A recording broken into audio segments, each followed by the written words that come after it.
Hi, everybody, and welcome to the February chapter meeting of AITP Atlanta. Greatly appreciate it. Next to me is Dr. Georgette Frazier-Moore.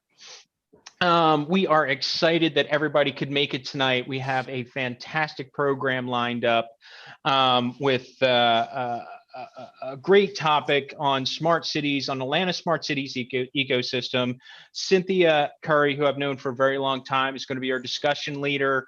Probably one of the biggest proponents of the city of Atlanta on not only bringing companies in, but just in the overall boosting of Atlanta as a city. So we're thrilled to have you. I wanted to just first start off by mentioning that if y'all haven't visited our website, we actually have a special going on for membership. And there's a part of the reason our normal annual membership rate is $89 a year, which is a steal. But while we're virtual, our costs are very low, and we would like everybody to be able to experience what we love and have loved about the organization for a long time. So we've actually discounted an annual membership to $40 for a year while we're doing 100% virtual. We're hoping to get back to meeting face-to-face soon. I'm venturing a guess to say it'll probably be a September timeframe, I hope, for our CIO roundtable. But in the meantime, please sign up, become a member. It's $40, reap the benefits and some fantastic programs. You're supporting a great organization. So you can check that out. It's directly on the website. The code is there to plug in, and hope you can join us as a member. So moving on, I also wanted to thank our current membership, as well as guests, everybody's joining, and thank all of our members of the board of directors who's helped bring these meetings together. It's a labor of love. We're an all volunteer organization, and everybody kind of contributes where we can. So we do have a bit of a special bit of board business that we're going to be onboarding our 2021 board of directors. We will get to that momentarily, but before we do, I wanted to thank our annual sponsors. We have two annual sponsors this year. Our first is our bronze sponsor, Transformation Lead, and that is actually the founder is right next to me, Georgette. Georgette, you want to give our audience a little overview of Transformation Lead? Most definitely. So as a board member of AITP for so many years now, I don't even want to count, almost 10, I think. One of the greatest pleasures I've had is to be able to sponsor our meetings and our organization. So Transformation Lead is an IT business solution company. We specialize in emerging technology for business, for enterprise and government agencies.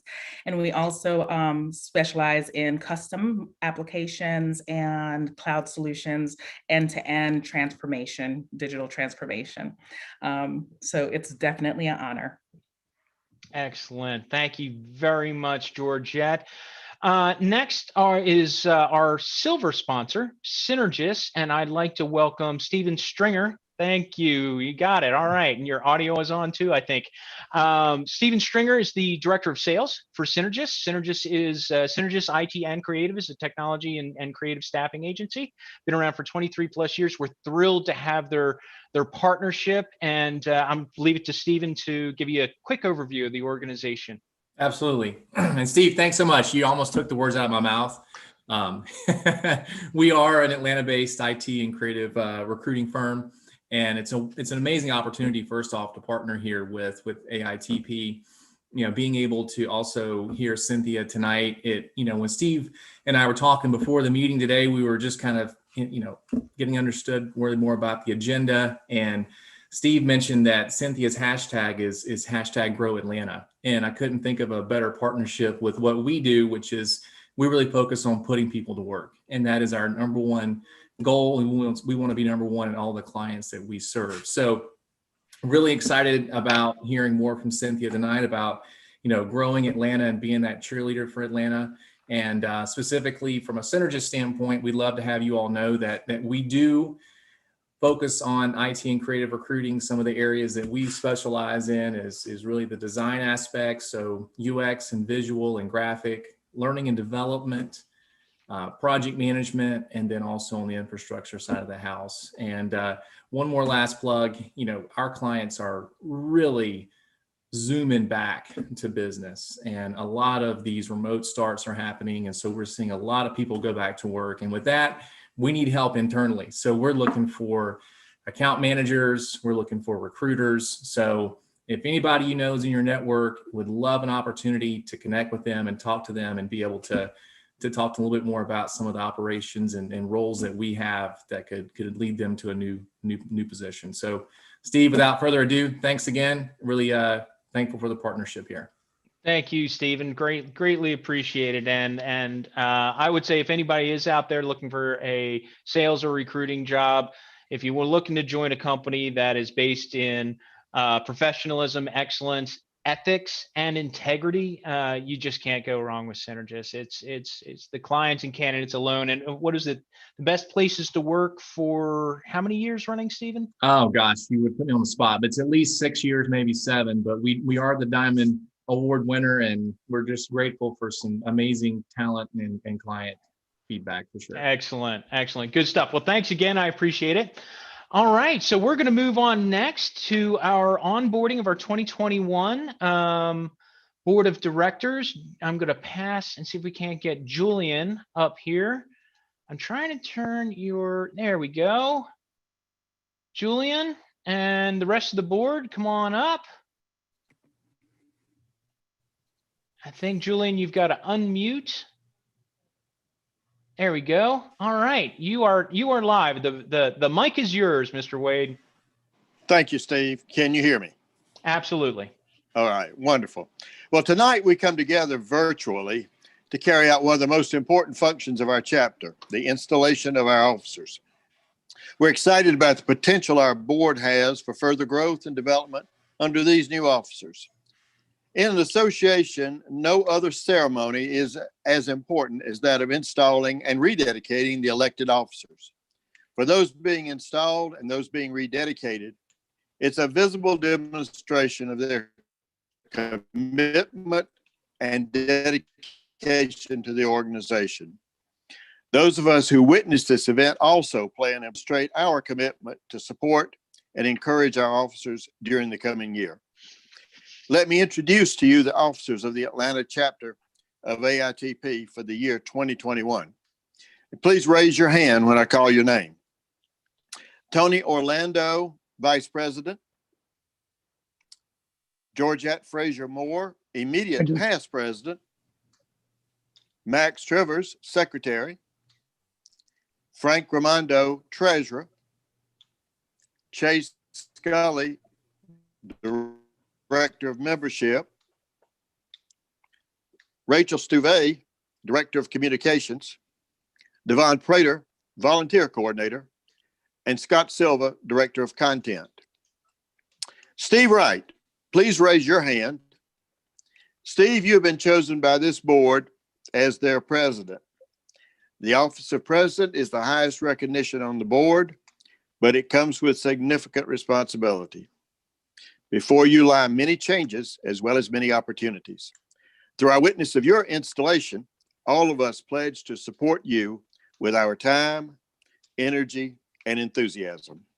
Steve, are you willing to accept the responsibilities of the president of the Atlanta chapter of AITP and promise to use your best talents to serve the membership and the industry we serve?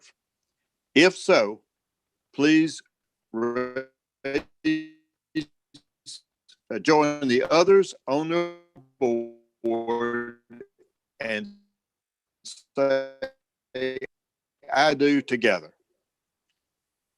Everybody, I do. I do. I don't. Thank you. Members of the Atlanta chapter, before you stand, sit, recline, wave, or your duly elected directors and officers for the year 2021. Are you satisfied with your choice? If so, please respond by raising your hand or waving at us. I'm not sure we'll be able to see you. Therefore, by the power vested in me as your installing officer, I proclaim the officers and directors of the chapter duly installed in regular form for this coming year. Thank you. Thank you, Julian. Congratulations, everyone. right. Thank you very much. All right. Well, that was probably the fastest onboarding in the board of directors that we've experienced thus far. And usually there's a little bit more ceremony when you're doing it face to face. But Julian, thank you so much. As always, we appreciate your executive council who's been part of the organization for 35 years without missing a meeting. I don't believe that we could walk through the process and keep things as structured as board of directors without your input. So thank you very, very much. You're quite welcome. Excellent. All right. So without further ado, we took care of the chapter business. So board of directors, we could turn off your videos. And we are going to ask Cynthia to pop her video on. All right, so excellent. Everybody, this is Cynthia Curry. She is a friend, was a past coworker, colleague, a friend to everyone in Atlanta and elsewhere, I imagine. But I'm going to pass the mic over to her to kind of lead the discussion on the Smart City Ecosystem Enhancement. She is the Director of Smart City Ecosystem Expansion at Metro Atlanta Chamber of Commerce. That's a mouthful. It's all yours, Cynthia. You're muted. You would think that we would get used to this. Thank you so much. I so appreciate you having me here, and congratulations on being named president. That is very, very exciting and well earned, I must say. And I'm glad to hear that Atlanta is picking back up and starting to hire again. That's great news. As y'all might know, I come from a background of staffing and recruiting. So I kind of moved from recruiting people to companies to recruiting companies to Atlanta. So I still kind of do the same thing. And I'm thrilled that all y'all have had me come and chat today. I'm going to share my screen here. Hopefully. Y'all give me a thumbs up when you can see it, or give me a verbal when you can see it. Can y'all see my screen? Yep, we're good. Awesome. We can see the PowerPoint screen. Perfect. Here we go. We can see the program, not the display though. So there we go. There it is. Awesome. Okay. So very excited to talk to y'all today. And I was talking to Steve about how long ago it was when I was here. And I think it's been at least a couple of years, and so much has happened in Atlanta since then. And it's been pretty exciting. And we're really working on growing the Smart Cities ecosystem. And we've had a lot of fun doing it. So I always love coming and talking to y'all. And I can't tell you how much I appreciate you having me again. And I'm really excited to share the things that are happening around the region. So, you know, as Steve said, my title is a mouthful, and smart cities is so vague, and, you know, who really knows what a smart city is? So I want to start out a little bit by talking about what makes a city smart. Hold on, I'm trying to advance my slide here.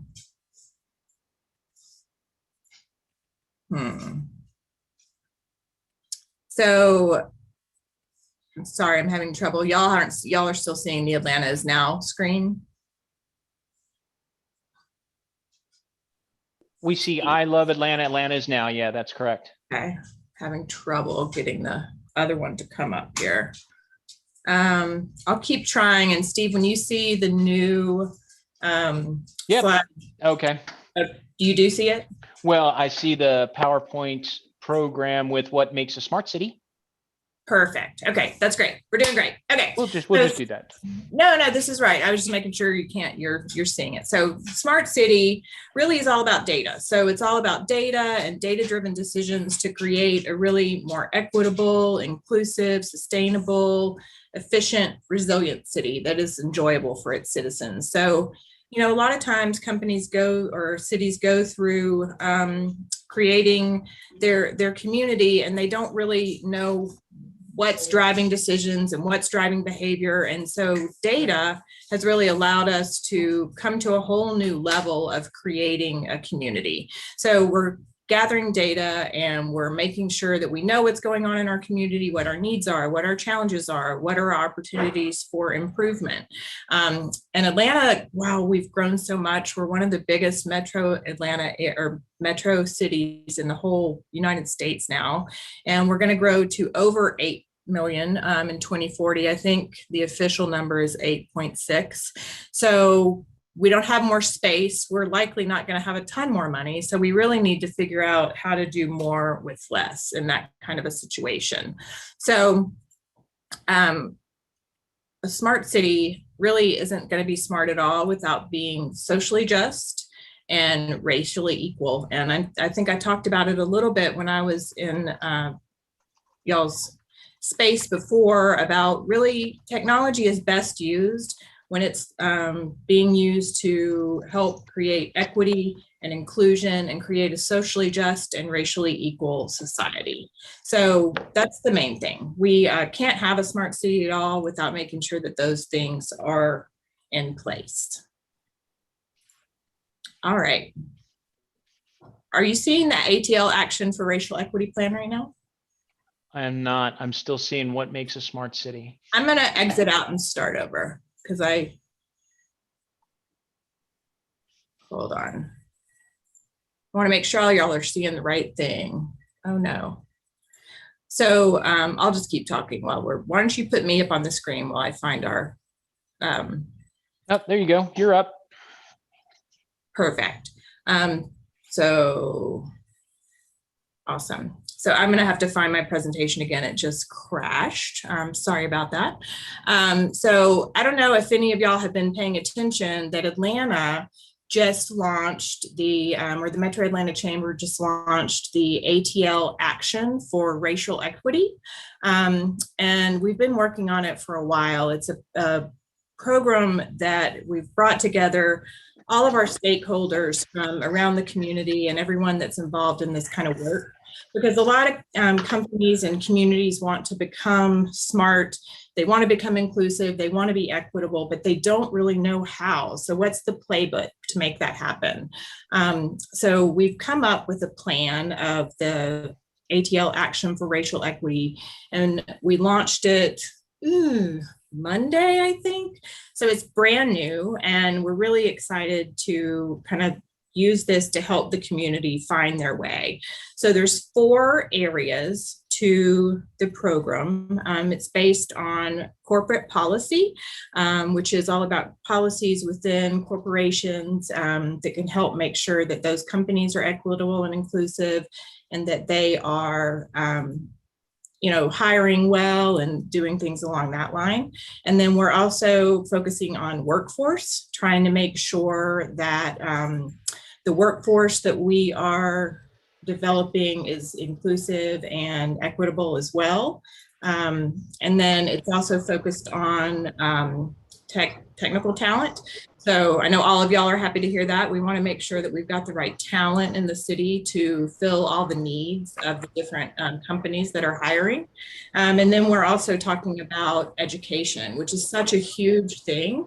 Education has to be a focus if you're going to be building the community of the future.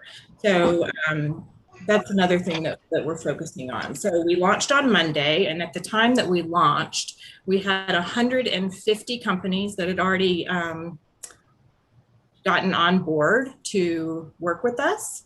And so we're very, very excited. I think I had an update today that we're up to 190 companies now. So it's pretty exciting. And I've got okay, I'm going to try to share my screen again. Second time's a charm. Okay. You've got Atlanta is now. Okay, let's catch up to where I was. Sorry, y'all. Well, it's quite all right. We've had a little glitch in our attendee link that we sent out for the Zoom meeting, and I'm hurriedly trying to get the information to all the attendees who had signed up for the meeting. So we're going to have some folks. Not just me. It is not just you. So people will be trickling in, but we do record these for a reason, so everybody be able to hear the replay. Yes. Okay, so y'all can see my action for racial equity slide. Yes. Okay, great. We're caught up. So this is a little bit about what I was saying. So, and then education. So making sure that we're expanding the access to quality education to everyone, because that's a big thing. A lot of underserved communities don't really have access to that. So as I mentioned, 180 Atlanta companies have joined forces to do this with us. So we're so thrilled. I've got the website on there, atlracialequity.com. Anyone can join this force. We've got playbooks included in the work so that, you know, like I mentioned, a lot of people don't know where to start. So the playbooks have lists of like emerging,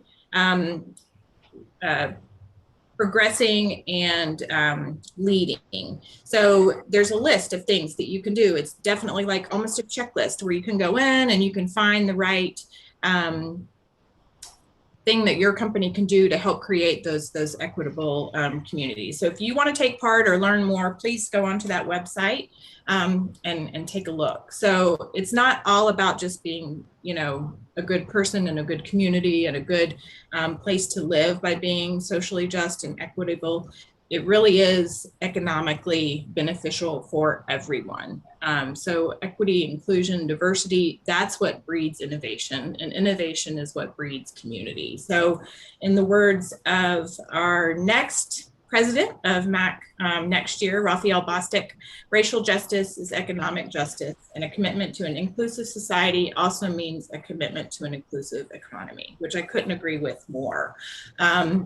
It's a big thing that we need to make sure and focus on. So I just throw that out there because that really is kind of the bulk of what we talk about when we're talking about smart cities, and we just launched this on Monday. So I wanted to make sure that everyone knew about it so that you could have the chance to take part in that if you wanted. So let's talk a little bit more about why we would even have a smart city and what the smart economy is. So a lot of people get really surprised by these numbers, and I can see why. And they're going up every day. So they, you know, they'll probably change in a month, and I'll have to redo this slide. But smart city economic benefits by 2026 are going to be over 20 trillion with a T dollars in the United States, which is amazing. Revenues from smart home market, which is like smart thermometers, Nest, all your smart security systems that everyone's putting in their houses, are going to reach over 141 billion this year, which is insane. And the total economic impact of IoT across the country is going to be over 11 trillion by 2025. So it's definitely economically beneficial to kind of start looking into this technology, and not just smart cities, but also IoT for your companies, and making sure that you're knowing, you know, what you can do along that path to help get some of that economic growth in your company. So why do you want to have a smart city? What does it even mean? What does that mean for me? What can it do? What can a smart city really offer its citizens? So let's put up the first Zoom poll right now, Steve. Let's do that one before we dive in. And then we're going to do it again at the end.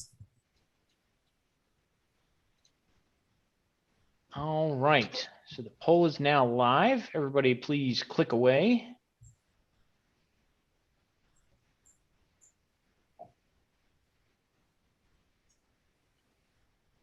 All right, we're coming in.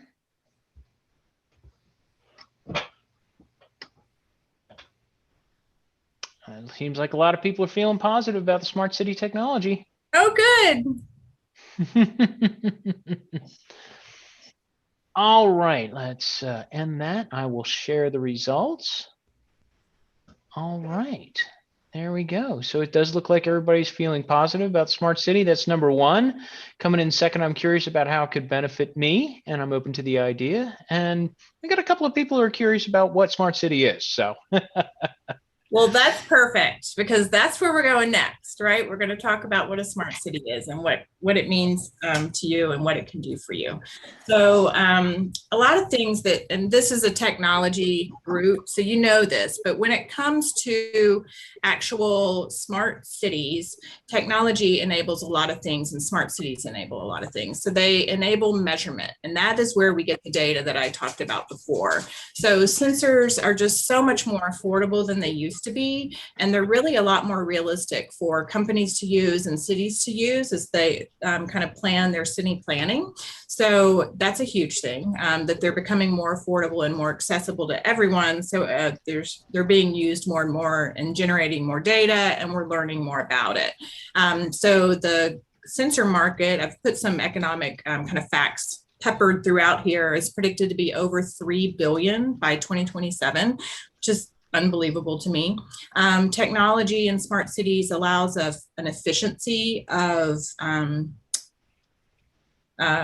would say, process, and an efficiency of doing business, and an efficiency of running a city. So when you take machine learning and AI and combine these with these sensors and this data that we're getting, the possibilities are really just endless when it comes to energy consumption, emissions, things like that.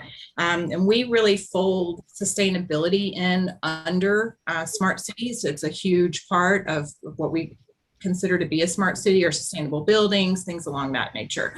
So good for the environment, good for the economy. And really, again, going back to how much Atlanta is going to grow, we need to do it, because we're going to have to do a lot more with the same, at least, if not less than we have now. So it enables measurement, it improves efficiency, and then it really adds to the economic development piece. So I just put a couple of bullets in here that I thought were interesting. AI is supposed to create 32 or 38 million jobs and reduce greenhouse emissions by 4% by 2030. I mean, that's just right around the corner. And when you apply it to agriculture, and then you've got ag tech and water and energy and transportation, it's over $5 trillion globally. So it's a huge, huge, huge thing. And it's something that is exciting that everyone's starting to really move on to. Another thing that it does as far as smart cities goes, it helps really minimize risk. So when cities and companies are using machine learning and combining all of their historical data with their current data, it really helps them predict things that are going to be happening. It helps them with cost efficiency. It helps them know when equipment's going to break down. It helps the cities know that the water pipe is not, it's leaking. There's more water coming out into the soil than there should be. So then there's alerts that are created. And so we can really kind of avoid a lot of horrible things that could happen using machine learning, AI, all these things. One of the cool things that's happening in the smart cities world, and we'll get into this a little bit later, is all kinds of new materials are being developed. So 3D printing is a thing. There's like whole communities and cities being built using 3D printers. They're printing houses out of 3D printers and then putting them, in places where affordable housing or where challenged housing is a real issue. So that is like, groundbreaking to me. I would love to see some of those come to the US. So new materials and alloys. Might have mentioned this last time, but a lot of new metals are being made with sensors kind of in the metal. So that, for instance, I mentioned the water. So they're measuring the water as it's going through the pipes. And when there's any kind of deviation from the standard deviation, there's an alert made. So you're finding out immediately if a pipe is leaking or if it's burst or if it's not working or something like that. So these new materials that have sensors built into them are really kind of helping make sure that we can, be more sustainable. So connectivity and monitoring, I don't have to tell y'all, connectivity is really kind of the heart of smart cities. Fiber optics and satellites and things like that are the lifeblood of getting the data to the right place. So, a smart city needs to have good connectivity. It needs to have connectivity for all. I am a huge proponent that connectivity is the great equalizer. We have a lot of areas in Atlanta, and this has been really, really illustrated, sadly, by COVID, that don't have enough access to broadband and Wi-Fi, and that affects everything. It affects school, it affects healthcare, it affects being able to find a job, it affects transportation. So connectivity is a huge thing, and a smart city really needs to be able to provide that kind of connectivity to its community. So I'm really excited that a bill just passed to provide broadband. I think I can't remember if it's 10 or 20 million, but they're putting it towards broadband in rural areas, which is great. And that's another thing that we'll talk about a little bit later, is kind of taking smart cities to the rural areas. So Atlanta, we've got a good head start. We got a long way to go, but we were awarded the #3 city expected to make the most of smart city and IoT tech. And then we've also been named a top AI startup ecosystem to watch around the world. So these two things together are really exciting, and they are kind of the formula that's going to help propel us to the next level. All right, now we're going to talk about certain kind of smart cities projects happening in the area. So I don't know if any of y'all have heard of the Ray. It's one of my very favorite things. It's in West Georgia off 85. It's 18 miles of land, started by Ray Anderson, and he was a early proponent of sustainability. And so the Ray is really identifying the future of transportation. And what they're doing is trying all these different technologies so that we can apply them as we move forward and create more sustainable ways of transportation. So they've got all kinds of stuff. They've got solar roadways. So there's solar panels on the road. And when the cars drive, electric cars drive over the solar roads, they're being charged while they're driving, which is just insane to me.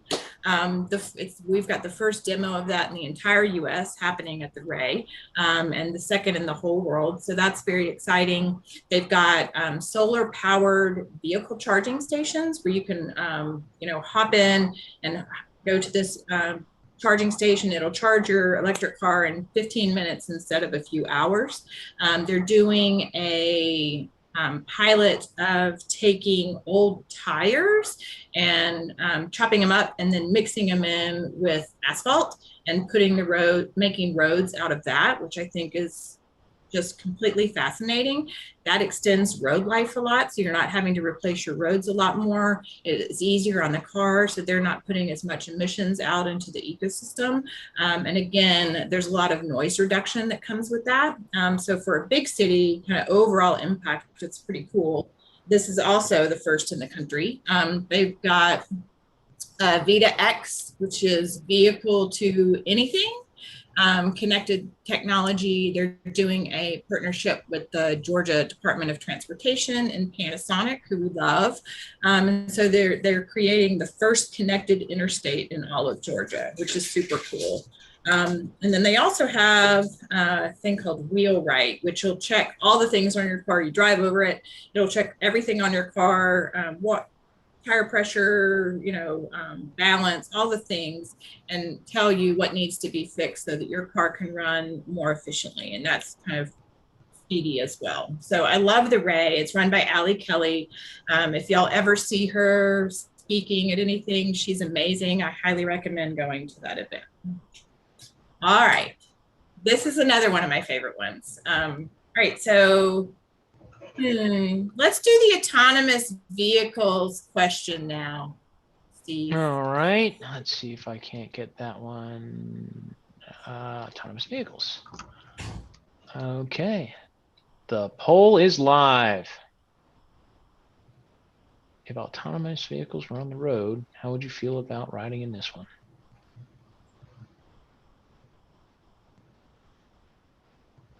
I know what Tom Taylor would answer on this. I know, I was just thinking of him. He is on. He'd answer what I would answer. He spoke when I was there last time. Hey, Tom.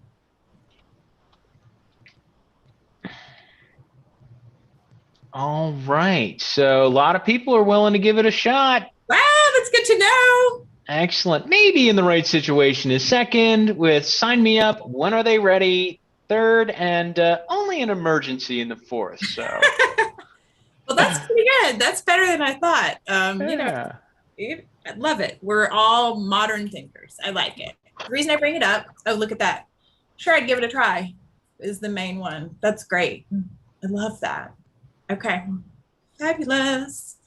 So the reason I bring it up is I'm not sure how many of you have heard about the Curiosity Lab.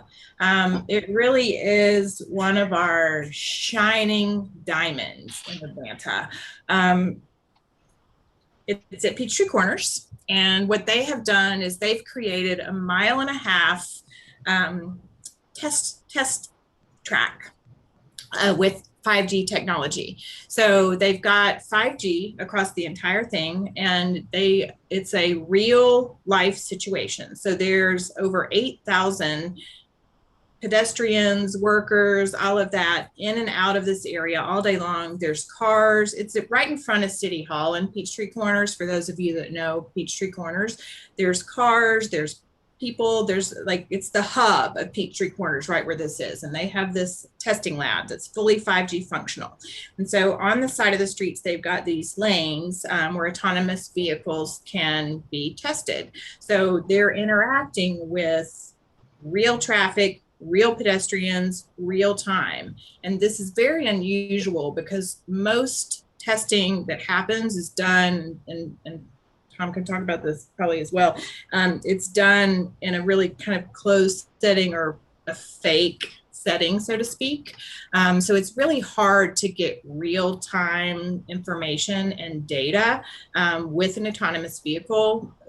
For a million reasons, one of which is insurance, which they have got this very specialized insurance program they have there that will allow them to not be held accountable for all these, autonomous vehicle testing. So they just partnered, they just announced it 2 days ago, I think. They partnered with T-Mobile, and they're starting a 5G accelerator there in conjunction with Georgia Tech's ATDC and T-Mobile. So this is a giant thing for Atlanta because this will help create companies that leverage 5G technology and that will help create all of our smart city solutions right here in Atlanta. So while they're there, they can test all their technology using that 5G kind of tech umbrella that's over the entire place. And so a lot of other things they're doing there, it's not just autonomous vehicles. They're doing drone delivery. They're doing all kinds of robotics kind of things. They've got robotics, all kinds of super, super cool. Delta's testing a lot of stuff there. The most amazing thing about the Curiosity Lab is that it's free. So they're letting any company at all that wants to test their product test there. So if you have clients that are in this space and want to test something that involves connectivity or needs 5G or whatever, reach out to me. I'm happy to make an introduction to them, to the team over there, because it is unheard of that you can get this kind of access and be able to really test this kind of thing in a free environment. So Brian Johnson and Betsy Plattenberg run that team out there. And this is really cutting edge. And I think there's only one other testing facility like this in the whole world that has all the things that the Peachtree Corners Curiosity Lab has. So we're just absolutely thrilled to have them. And they've been here, I guess, about 1.5 years. They launched in September of 2019. So very excited about them. The other thing that we love, I might have mentioned part of this before, is the Smart Cities Community Challenge. So this is put on by Georgia Tech, and I referenced it a little bit earlier, but Smart Cities, to really have it scale and really have people embrace it and have it help everyone, it needs to be taken outside of just the huge urban areas, right? The biggest ones right now, London, Atlanta, Chicago, right? They're all big, big, big cities. So the Georgia Smart Communities Challenge was launched to take the smart cities technology out of the city and into the rural areas. And it's all done via partnerships. So they are given a mentor at Georgia Tech that they work with. Once they get chosen, there's the application thing, and then which is for a year. This is the fourth year. Yes, fourth year. And so they're given a Georgia Tech mentor and a team member to kind of help walk them through the program. And then we just launched a Smart Core program. So they'll also get like an intern from Georgia Tech to help them implement their program. They will be in the program for a year, kind of helping them get the pilot off the ground. And then after that, there'll be an alumni group to help them kind of scale that project. So 4 taking a year. And so we're really, we've gotten a lot of different smart cities projects across Georgia and across the region as a result of this. I've put examples of some of them. We talked about the Smart Corridor the last time I was here. That was the very, very, very first one. There's a community doing data-driven policing. So taking a lot of data around what the police are doing and helping create their strategy based on that. And a lot of that's with the cameras. There's one of the communities that's working on mobility equity. When we say that in this case, we're referring to first mile, last mile, and kind of helping use smart city technology to make sure that everyone has access to transportation, public transportation. So they're specifically working on first mile, last mile to public transportation for the underserved, which I think is amazing. One of them's transit signal prioritization, which basically means that there's something in the traffic light. So when emergency vehicles are coming, the traffic lights will turn green for the emergency vehicle so they could just all the way down, and red for everything else so that no one can, crash into them.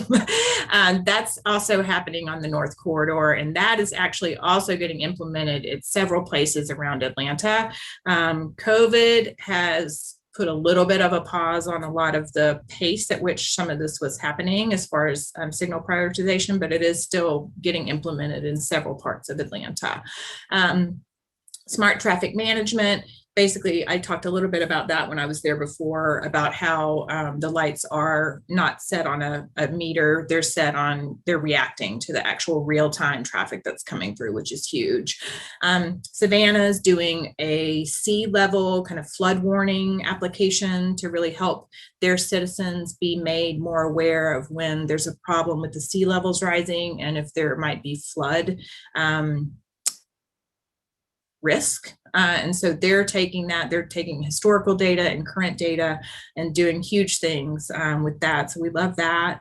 One of them is around equitable housing, kind of identifying prices of housing and kind of a lot of abandoned housing and what they're doing with that and how they can make that and reuse it to do good for the community.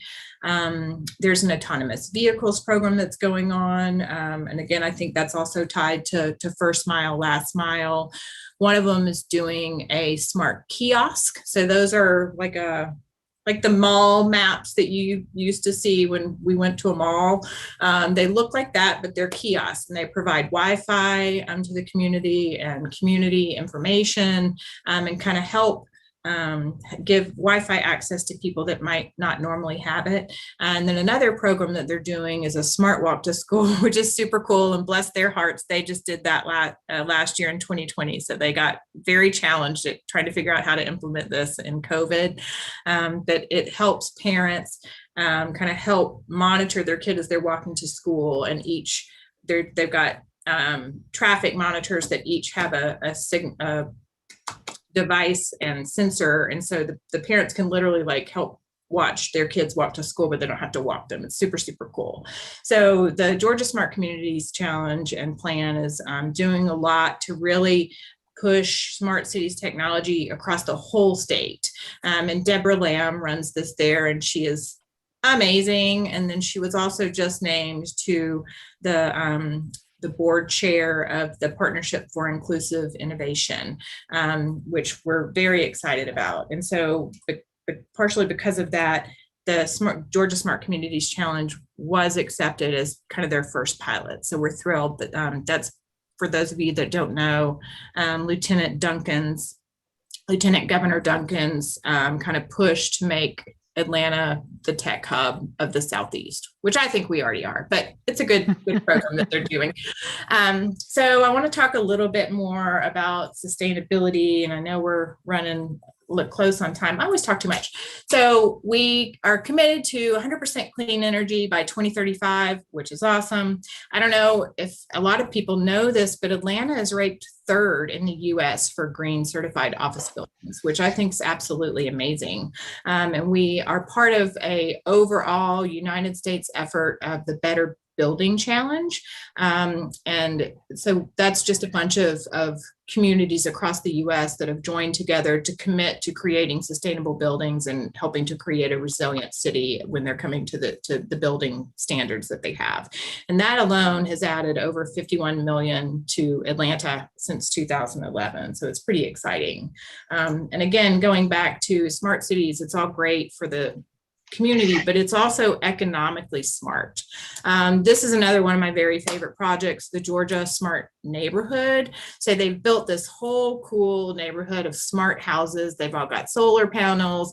They've all got smart panels that can run their air conditioners and all the different things. And they're all based on sensors, and they're taking the data of, you know, how hot it is and how much it costs. And they're adjusting the temperatures for the people that are living in the houses to really optimize efficiency and make sure that you're being sustainable.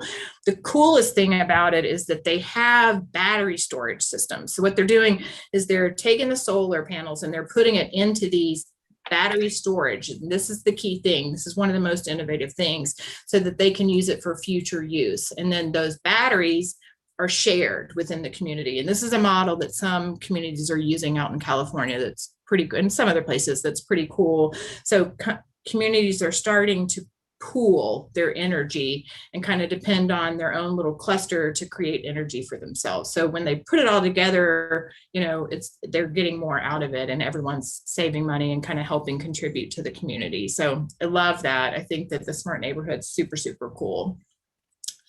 The Condetta Building for Innovative Sustainable Design is on the Georgia Tech campus. It also, I think, launched in 2019. And I'll just put it short. It actually creates more energy than it uses, which is so cool. So they have rainwater drinking systems. So they're pulling all the rainwater in and filtering it. So that's what's used for the water fountains. All the rainwater is used for the bathroom. They're using wind power. There's so much cool stuff that they're doing. It's on the Georgia Tech campus. So if y'all are around there, you can kind of drive by and see it. I don't know if they're letting people in there right now, but it's a super cool thing. I'm going to run through these kind of quick. Mercedes-Benz Stadium is one of the most sustainable buildings in the entire world. I don't know how many people of y'all knew that. Wow. They're using rainwater. They've got 4,000 solar panels on there. They've got total EV infrastructure. They really are aiming for zero waste, and they use recyclables in amazing ways. So we get calls all the time. I mean, they are a huge model of sustainability moving forward. Whoop, whoop. There we go. So y'all all know this. Atlanta's, you know, first work, live, play environment, was a while back, and now they're popping up everywhere all over Atlanta, but they really are our future. And these are kind of small cities within one big city. So millennials are going to make up over 75% of the workforce by 2025, which is crazy. And so they like to live, walk, everything where they are, right? So the work, live, play communities are definitely something that we want to pay attention to, and they're popping up all over the area. And they're something that they really focus on, the smart city technology. Everything's connected there. They're all sustainable as they're getting built, because the generation that's coming in demands that. I mean, smart cities isn't a luxury for this new generation. It's what they're going to demand to live in a city. Sustainability is really high on their list, as is smart city technology. So, digital tools and digitization. I mean, I will say that that's one of the things that has come out of COVID that I really like, is that we've digitized a lot quicker than we normally would have. And I think if we continue to do that, we will allow our community to really transform into the kind of community that we want to live in. So I put a quote in here, we can't solve our problems with the same thing we used to create them, and that has happened. So I like that Atlanta is really paying attention and making sure that they're putting the effort in. So I want to do what was the last question, Steve? So we did the autonomous vehicles. We've got one left. Let's see here. Hold on one second. How many smart devices do you have in your home is the last one. Let's do it. Let's see how many smart devices everybody has. All right. It is now live. If everybody can see it and respond. As many as I can get. I clearly wrote these questions. Oh, I love it. I love it. When you were talking about the Ray, while everybody's responding, you were talking about the Ray, Cynthia. Yeah. I remember when Interface put their building up, they were the #1 most sustainable building, I think, in Atlanta, if not the country. Yeah, I had that slide in here. Actually, I was trying to edit down. They're a shining example of sustainability in building. I really love that. All right. Well, let's see if we can't get the poll share results. There we go. So 4 or more. That's about what I thought, actually. Yeah, that's my answer too.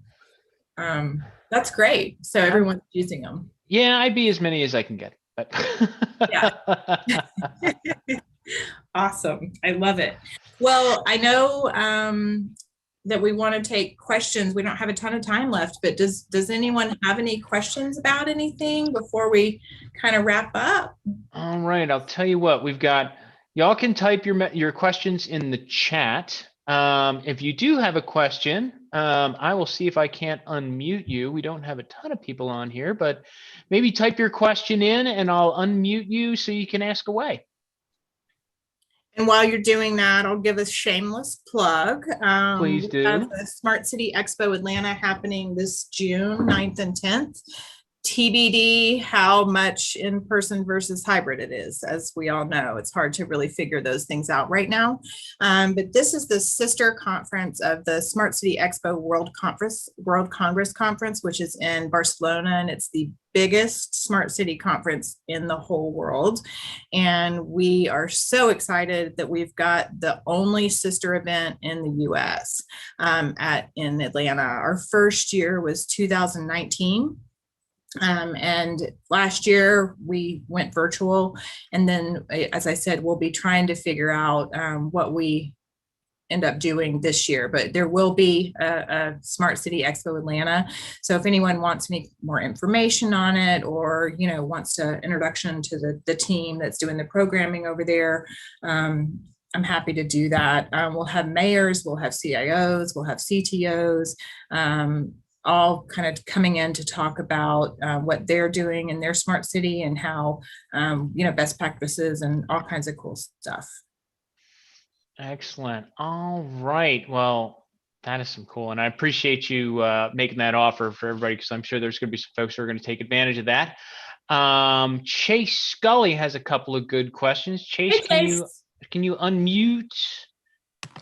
I can't unmute. Go ahead. Hey, so Microsoft and all they're doing on the west side, yeah. Have they committed to some pretty impressive?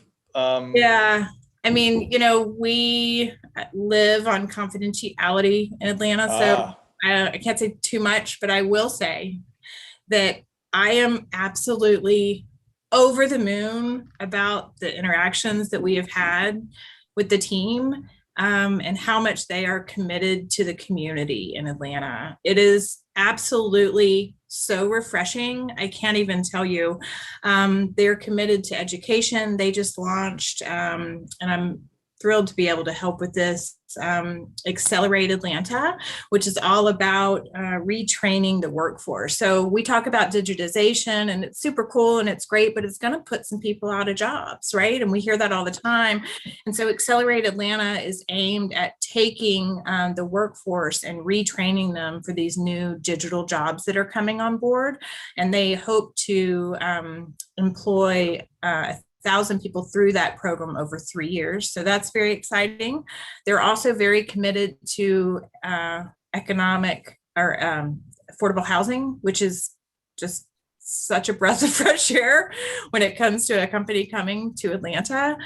They're dedicating 25% of that land to affordable housing. And they are really just searching for ways to get involved with the community and really give back to the community. And the community is at the center of what they're doing. So it's not about what they get, it's really about what they're giving Atlanta. And I can't say enough about how wonderful it's been to interact with them and how excited we are at the chamber to have them come into Atlanta and really help us create the kind of equitable and inclusive community that we want, because that's very much in their core values. And we're thrilled that they are here, and we just cannot wait to see what happens. So thanks for that. I know it's going to get asked the Microsoft question. Yeah, it's a huge investment that they're making. It's absolutely fantastic. But then actually, they're doing the 2 data centers also, and they're opening at Atlantic Station. So they've got a lot done. That's fantastic. And I'm kind of curious with what you do, and I know just in working with you before, Cynthia, that when companies are looking at Atlanta, they'll come to Metro Atlanta Chamber to ask some questions, see what the lay of the land is. I think you kind of get involved with that. I think some of the folks in our audience are pretty connected with companies around the country who have mentioned something about coming into Atlanta, and they might not know about that being there as a resource. Is there some kind of information that we could share with everybody? Yeah, that's what we do. Is if companies are evaluating coming, or not just companies coming, if companies are here and growing, we really help make sure that they are aware of all the tax incentives that they can be benefit from. We make sure that they're aware of all the programs that are, within the Metro Atlanta area, and we do the whole 29 county area that can help them scale and help them grow. We can do market research on talent costs, real estate. We just did a kind of research project to look at what abandoned malls were around Atlanta. So whatever they need to really help them make an educated decision, the chamber will put together a team. It's not just me. I work with a whole team. We'll put together a whole team with MAC, and then usually with the Georgia Power, which is a huge economic developer, which might be surprising to some people, and also GDEC, which is the Georgia Department of Economic Development, and all come together and have a chat with that company about what do they need to know, how do they, what kind of information are they looking for, and we'll get all of those things together and help present a case to them. And again, that's not just for people out of town. If companies are growing in Atlanta, we can help make sure that they're in touch with the right people to get all the things that are on the table for them, because no one's going to come to them and tell them that they're there. They're going to need to kind of ask for them. So we're the word connector in that way, is we really help provide the resources and the partnerships and the introductions to make sure that people have the support they need and take advantage of all the programs and incentives that are available to them to help them scale. Excellent. That is Thanks great. for asking that. So if you have a company that's growing, I know there's a lot of staffing companies on here. I'm happy to hop on a call with any of the ones that are growing and talk a little bit about it. It might be an added value. Y'all could add to them. And this is all free, by the way. We charge nothing. You don't have to be a chamber member. I forget to say that sometimes. Actually, no, you got to sign up to become a member of AITP before you have access to any of this. I'm just kidding. That's your area. We are just thrilled to help. So if any of y'all want to provide that as maybe an added value to your clients, I'm happy to hop on a call with any growing companies that you have and connect them with the team to make sure they're getting use of all the incentives and programs that are available to them, because there's a lot. And then we also make connections to customers and corporates and whatever. Yeah. Depends on the situation. That's fantastic. Well, that was the softball question. I open it up. So Victor Right. Diaz has a question, and I'm going to read this verbatim. Currently, a lot of our metadata is easily available through social media. IoT has the potential of extracting many more data points. What are some efforts on security, and what are some of the efforts on security and protecting privacy? I will say, again, I'm on the CIO Atlanta advisory board, so I'm under NDA. I can say that there are things, they are really focusing on security right now. And as far as like the overall subject of metadata and IoT and security issues when it comes to the edge and things like that, it's a problem that is being looked at by everyone. I mean, it's such new technology. There are, you know, big opportunities for improvement in that area.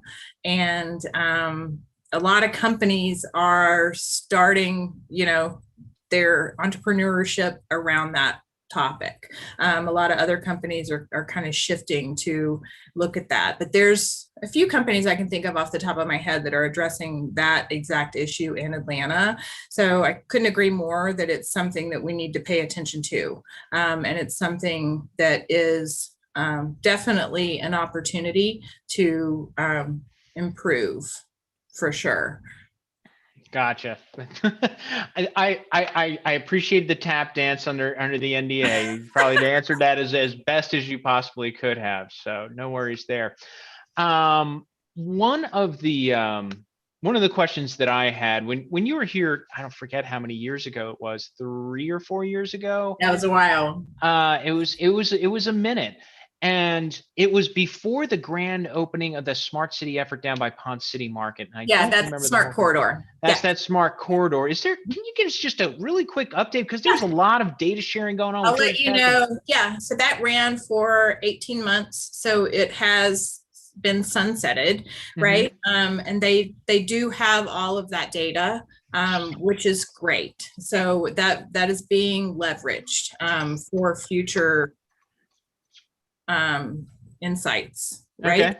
Gotcha. Some things are still there. So the traffic lights that we talked about last time that change the time based on big events and things like that, those are still working and they are still moving forward. And so I think we ended up with, after big events, it increased or decreased the traffic by, and I haven't looked at these stats in a while, somewhere around 40%.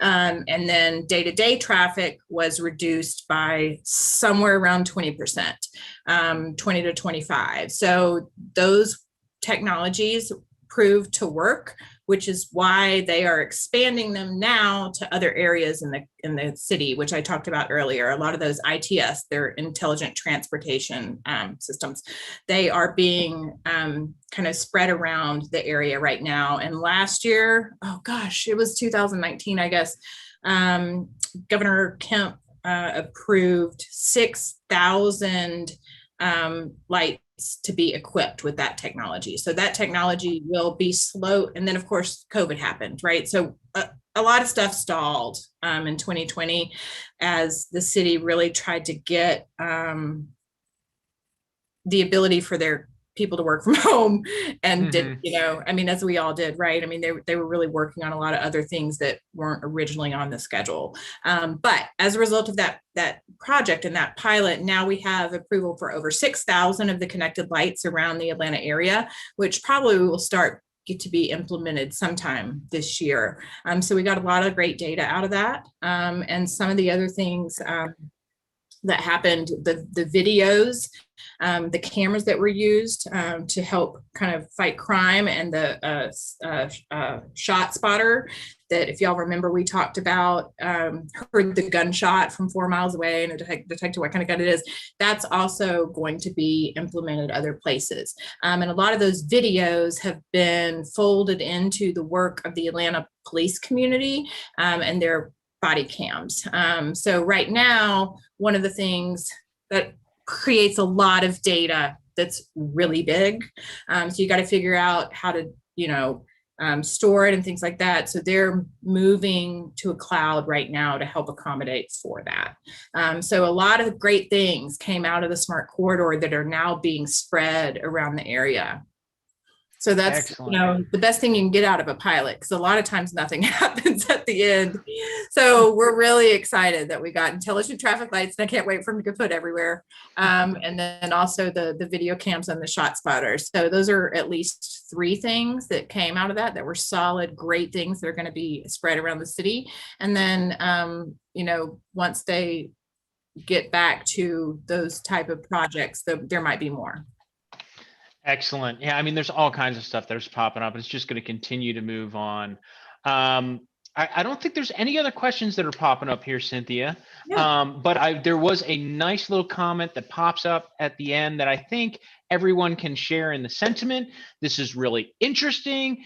Thanks for getting Cynthia on board. She is awesome. This was a great session. So as before, we only got about a 15-minute presentation from you, and this has just been a bundle of information. I know that we could probably talk on this the rest of the night, but I think we're getting a little bit out there. So It is out, and it's a lot of talking for a Zoom call from one person. So thank you all for being patient with my rambling. If you want to know anything else about any of the projects that we talked about, my contact information's up there. Again, if you have contacts or someone that you're hearing of that might want to either be looking at coming to Atlanta for an office or that's expanding in Atlanta, I'm happy to chat with them and see how we can help them. So I would so appreciate you sending them my way. That's fantastic. That's fantastic. And just to kind of close this out, folks, a reminder, we have this membership special going on right now. Please do consider becoming a member. It is $40 while we're 100% virtual. While we did have some bugs and a number of people who were supposed to participate in the session, the wrong link was sent out. So the recording is certainly going to be watched quite a bit. So everybody who's watching the recording, please keep in mind that these all of our meetings are going to be recorded moving forward, even when we're back live and sitting down and breaking bread and networking with each other, which is a huge value to AITP. We are going to continue to record these meetings and put these up online. Pretty soon, we're going to have the vault set up on our website. And for our members, you will have access to all of our recorded past videos that we've done, which has some fantastic content. We will be leaving these videos up live for 30 days for everyone to be able to see and share. But past that, you got to be a member to be able to have access to the previous one. So just one of the benefits of being part of the group. And we love the community, and we hope that you choose to become part of it. And thank you all for being here. Cynthia, again, greatly appreciate the time. Y'all have a wonderful evening. Stay safe, wear that mask, and we'll all get through this so we can go break some bread together again, for crying out loud. Yes, thank you so much for having me. I can't wait to see everybody in person. Have a good night, everybody. Thanks again, Cynthia. Bye. Bye-bye.